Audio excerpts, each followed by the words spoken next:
Good morning. My grant is for B-bots. It's coding for primary. And B-bots, I was like, what's a B-bot? I had no idea what that was. But I did some research and I was looking online, and it's an exciting new way that kids can use coding with a robot. And I was like, okay, what does that mean?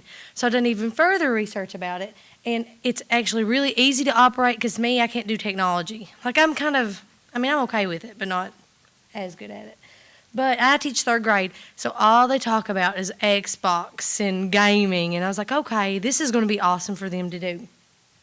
But teachers, you can actually use it in independent stations and center work, which is small group setting, or I even done a teacher-led because another teacher in my school actually has B-bots, and I was like, okay, I'm going to go see this for myself. I'm going to see what a B-bot is. So I went in there, and we sat down in a small group setting. I had like a couple students get around me, and it's actually kind of fun. Like you have to direct the B-bot which way to go, but on your mat we done multiplication, and you put like different multiplication facts on this big grid. If you can see it right here, this is the grid, and you have to direct the B-bot to the answer of the problem, or we had the answer to the problem. You had to find the problem to go with the answer. So you go higher order thinking, the critical thinking skill. But it teaches sequence because you have to use the directions. You can do estimation, problem solving, and of course it's technology. And the kids were loving it. Like I had a few kids, I was like, they're going to act up, they're going to be all over the room, but they were so engaged. They were like excited to find the answer. They were excited to do the directions. They actually, after everybody got a turn, they were asking to do it again. And they were like, okay, 8 times 8. What is 8 times 8? And I was like, count it up. And they were trying to do it the fastest. That way, whoever got the fastest gets to control the B-bot. So it was really neat seeing children that I didn't think that were that excited about math want to get down on the floor and want to control the B-bot. And they were it was amazing to watch and see. And I was like, okay. So I got online and I did some more research, of course. And you can do it for reading, science, social studies. You just have this big grid. You can put anything you want on it, and you can direct the B-bot any direction that you want.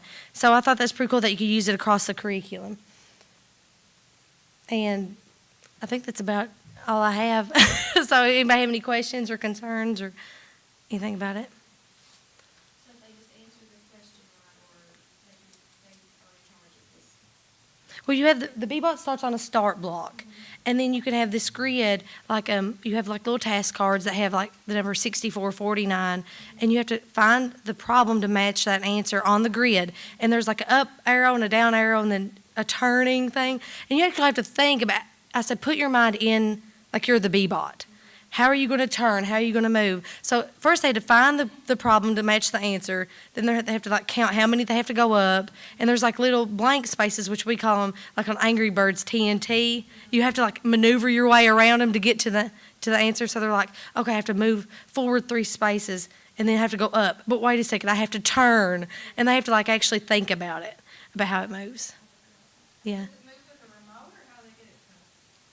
It's like buttons, on the B-bot. Yeah, they have to come around and actually control it and teach, I guess not teach, but kind of have to, it's actually sequence in their head. Okay, I went up 3, now I have to turn, now I have to go up 3 more to the right, and it's crazy. And I actually did it wrong at first, and my kids were laughing at me, because I was like, what direction am I in? Because you have to remember, because it doesn't show you what you've already entered, so you just have to enter it and hit go. And then you kind of just see what happens.